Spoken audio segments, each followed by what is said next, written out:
Hi hello friends, welcome to Tamil defence update. நான் உங்கள் பிரேம்குமார். இன்னைக்கு இந்த வீடியோவில் இந்த 2024 சைனாவுக்கும் இந்தியாவுக்கும் இருக்கக்கூடிய டிஃபென்ஸ் கம்பேரிசன் தான் பார்க்க போகிறோம். இரண்டு நாடுகளுமே அவங்களுடைய இராணுவத்திலையா இருக்கட்டும், கடற்படையிலையா இருக்கட்டும், விமானப்படையிலையா இருக்கட்டும் மிக சிறப்பாக இருக்கக்கூடிய நாடு அப்படின்னு சொல்லலாம். இந்த ரெண்டு நாடும் அடிக்கடி எல்லைகளில் தகராறும் பண்ணும். இதுக்கு முன்னாடி போர்களும் நடந்திருக்கு, ஏகப்பட்ட கான்ஃப்ளிக்டும் நடந்திருக்கு. இதில் இந்தியாவினுடைய முப்படைகளில் இருக்கக்கூடிய ஆயுதங்களும் சைனாவினுடைய முப்படைகள் இருக்கக்கூடிய ஆயுதங்களையும் எண்ணிக்கையை வச்சு கம்பேர் பண்ண போறோம். அதே சமயத்துல முக்கியமான ஆயுதங்கள் எது அப்படின்றத பார்க்க போறோம். ஃபைனலா இரண்டு நாடுகளுடைய அணு ஆயுத பலம் எவ்வளவு இருக்கு அப்படின்றதையும் பார்க்க போறோம். ஸோ இந்த வீடியோ எஜுகேஷன் பர்பஸ்க்காக ஓப்பன் சோர்ஸ்ல இருந்து டீட்டெயில்ஸை கலெக்ட் பண்ணி உங்களுக்கு தொகுத்து வழங்குறோம். ஸோ மறக்காம நம்மளோட இந்த சேனலை சப்ஸ்கிரைப் பண்ணிக்கோங்க. இப்போ வாங்க வீடியோக்குள்ள போலாம்.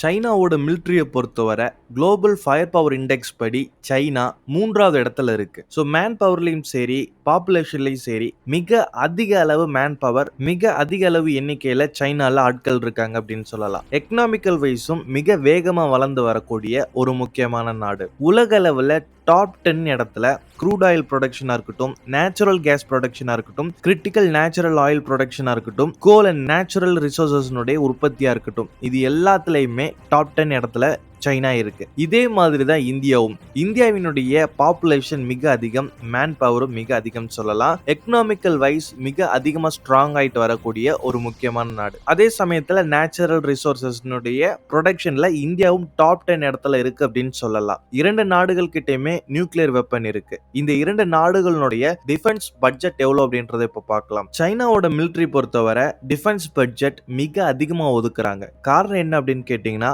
அவங்களுடைய எல்லை மிக பெரியது அப்படின்னு சொல்லலாம். அமெரிக்காவுக்கு நிகரா அவங்க காம்பீட் பண்ணிட்டு வந்துகிட்டு இருக்காங்க. இந்த நிலையில அவங்களோட டிஃபென்ஸ் பட்ஜெட் இந்த 2024 $231 பில்லியன் ஒதுக்கி இருக்காங்க. இந்தியாவை பொறுத்தவரை இந்த ஏசியன் கண்ட்ரீஸ்ல இந்தியா சைனா கூட காம்பீட் பண்றாங்க அப்படின்னு சொல்லலாம். இந்தியாவும் தன்னுடைய எக்கனாமிக்கல் வைஸ் growth படி அவங்க டிஃபென்ஸ் பட்ஜெட்டுக்கு ஸ்பிளிட் பண்ணக்கூடிய தொகை $74 பில்லியன்.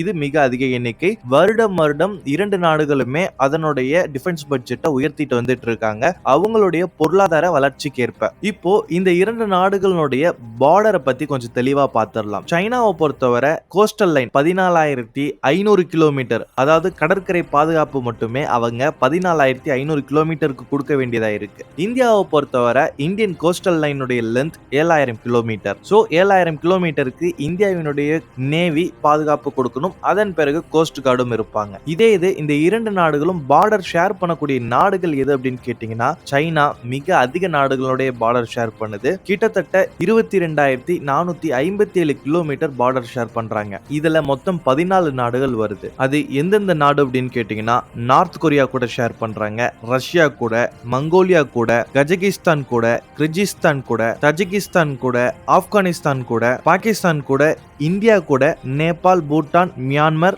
லாவோஸ், வியட்நாம் அப்படின்னு 14 நாடுகளோட பார்டர் ஷேர் பண்றாங்க. இந்தியாவை பொறுத்தவரை 9 நாடுகளோட பார்டர் ஷேர் பண்றாங்க. கிட்டத்தட்ட 13,800 கிலோமீட்டர் வரை இதனுடைய அப்ராக்சிமேட் ரேஞ்ச் இருக்கு. ஆப்கானிஸ்தான் கூடயும் பாகிஸ்தான் கூடயும் சைனா, நேபாள், பூட்டான், பங்களாதேஷ், மியான்மர் அப்படின்னு பல நாடுகளோட லேண்ட் வைஸ் பார்டர் ஷேர் பண்றாங்க. கூடவே ஸ்ரீலங்கா அண்ட் மால்தீவ்ஸ் கூட கடல் வழியா பார்டரை ஷேர் பண்றாங்க இந்தியா. சோ இந்த நாடுகளுடைய முப்படைகளும் இந்தந்த பார்டர்ல அவங்களுடைய பாதுகாப்பை உறுதி செய்ய வேண்டியதா இருக்கு. இப்போ இரண்டு நாடுகளுடைய ஆர்மி கம்பேரிசன் வரலாம், அதாவது தரைப்படையினுடைய கம்பேரிசனுக்கு வரலாம். சைனாவை பொறுத்தவரை உலக அளவுல மிக அதிக அளவு ராணுவ வீரர்கள் சர்வீஸ்ல இருக்கக்கூடிய நாடு அப்படின்னு சொல்லலாம். கிட்டத்தட்ட 25,45,000 பேர் பக்கம் சர்வீஸ்ல இருக்காங்க.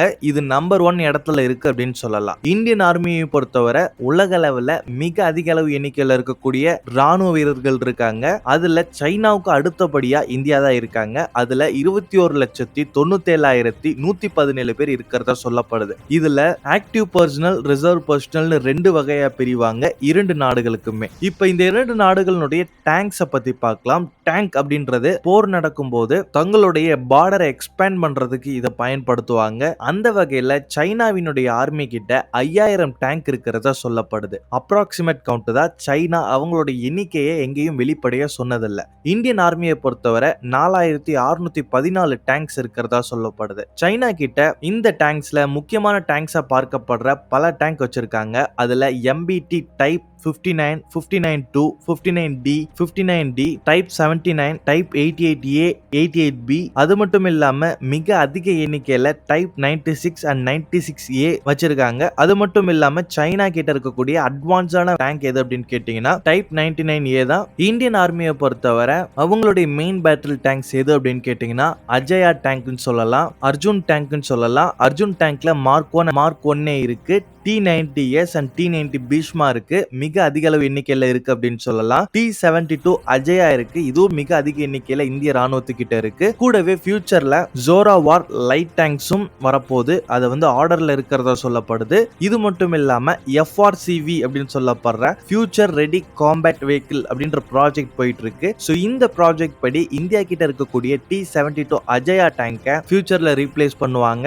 ஸோ இது கொஞ்சம் அட்வான்ஸான வெர்ஷன். ஸோ இதை பத்தி நம்ம தனியா இன்னொரு வீடியோல பார்க்கலாம். இப்போ சைனா கிட்ட இருக்கக்கூடிய ஆர்மோர்டு வெஹிக்கிள் எவ்வளவு இருக்கு அப்படின்றத பார்த்திடலாம். அது 1,74,300 இருக்கு. இந்தியா கிட்ட ஆர்மோர்டு வெஹிக்கிள்ல 1,51,248 வெஹிக்கிள் இருக்கிறத சொல்லப்படுது. இதே இது செல்ஃப் ப்ரொபல்டு ஆர்ட்லரியில சைனா கிட்ட கவுண்ட் கிட்டத்தட்ட 3,850 இருக்கு. இந்தியா கிட்ட 140 வரை இருக்கிறதா சொல்லப்படுது. டோவ்டு ஆர்ட்லரி எடுத்துக்கிட்டீங்கன்னா சைனா கிட்ட 1,434 டோவ்டு ஆர்ட்லரி இருக்கு. இதுல இந்தியா கிட்ட மிக அதிக எண்ணிக்கையில 3,243 டோவ்டு ஆர்ட்லரி இருக்கிறதா சொல்லப்படுது. இதே இது நீங்க மல்டிபிள் லான்ச் ராக்கெட் சிஸ்டம் எடுத்துக்கிட்டீங்கன்னா சைனா கிட்ட 3,180 இருக்கிறதா சொல்லப்படுது. இந்தியா கிட்ட 702 இருக்கிறதாவும் சொல்லப்படுது. சோ இரண்டு நாடுகளுடைய ஆர்மி கம்பேரிசன் இந்த அளவுக்கு இருக்கு அப்படின்னு சொல்லலாம். அடுத்து இந்த இரண்டு நாடுகளுடைய ஏர்ஃபோர்ஸ் கம்பேரிசன் பார்த்திடலாம். ஏர் பவர்னுடைய கம்பேரிசன் பார்த்திடலாம். சைனாவினுடைய ஏர்ஃபோர்ஸ் பர்சனல் கிட்டத்தட்ட 4 லட்சம் பேர் இருக்கிறதா சொல்லப்படுது. இந்தியா கிட்ட கிட்டத்தட்ட 3,10,575 பேர் இருக்கிறதா சொல்லப்படுது. டோட்டல் ஏர்கிராஃப்டினுடைய எண்ணிக்கை எடுத்துக்கிட்டீங்கன்னா சைனா கிட்ட 3,304 இருக்கு. இந்தியா கிட்ட 2,296 இருக்கு. இதுல சைனா கிட்ட இருக்கக்கூடிய ஃபைட்டர்ஸ்னுடைய எண்ணிக்கை 1,207 வரை இருக்கு. சோ முக்கியமான போர் விமானங்கள் எது அப்படின்னு கேட்டீங்கன்னா செங்டு J7 வச்சிருக்காங்க, Shenyang J8, Chengdu J10, Shenyang J11, Shenyang J16, Su-27, Su-30, Su-35 அப்படின்னு வச்சிருக்காங்க.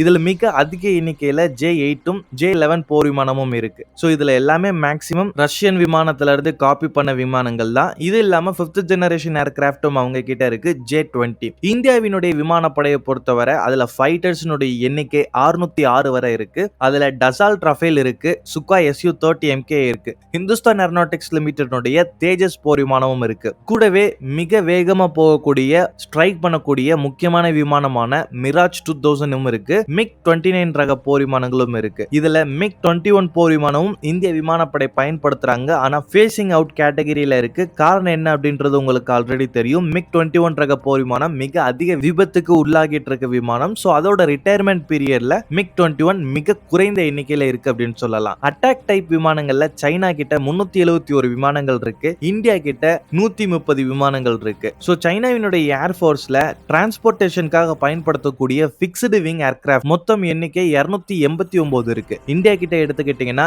264 வரை இருக்கு. இந்த போர் விமானங்கள் மற்றும் ராணுவ விமானங்களை ஆபரேட் பண்ணக்கூடிய ட்ரெய்னர் கேட்டகரியில சைனா கிட்ட 402 விமானங்களும் இந்தியா கிட்ட 351 விமானங்களும் இருக்கு. ஸ்பெஷல் மிஷன் ஏர்கிராஃப்ட் எடுத்துக்கிட்டீங்கன்னா சைனா கிட்ட 112 விமானங்கள் இருக்கு. இந்தியாவினுடைய ஏர்ஃபோர்ஸ் கிட்ட 70 விமானங்கள் இருக்கிறதா சொல்லப்படுது. நடுவான்ல போர் விமானங்களுக்கா இருக்கட்டும், மற்ற விமானங்களுக்கா இருக்கட்டும், எரிபொருள் நிரப்பக்கூடிய விமானங்களுடைய எண்ணிக்கையில சைனா கிட்ட 10 விமானங்கள் இருக்கு. இந்தியா கிட்ட 6 விமானங்கள் இருக்கிறதா சொல்லப்படுது. ஹெலிகாப்டர் கேட்டகரியில சைனா கிட்ட 913 விமானங்களும் இந்தியா கிட்ட 869 விமானங்களும், சைனா கிட்ட அட்டாக் ஹெலிகாப்டர் 281 இருக்கு. இந்தியா கிட்ட அட்டாக் ஹெலிகாப்டர் 40 இருக்கு. சோ இதுதான் இரண்டு நாடுகளுடைய ஏர் பவர் கம்பேரிசன். இதுல முக்கியமான ஒரு விஷயத்தை நம்ம பார்க்கணும் அப்படின்னு கேட்டீங்கன்னா டிவிஆர் வேல்யூ படி சைனாவினுடைய ஏர்ஃபோர்ஸை விட இந்தியாவினுடைய ஏர்ஃபோர்ஸ்னுடைய ஸ்ட்ராட்டஜிக் ஸ்ட்ரென்த் வந்து மிக அதிகமா இருக்கிறதா சொல்லப்படுது. இது 2023லயே இந்தியாவினுடைய ஏர்ஃபோர்ஸ் சைனாவினுடைய ஏர்ஃபோர்ஸோட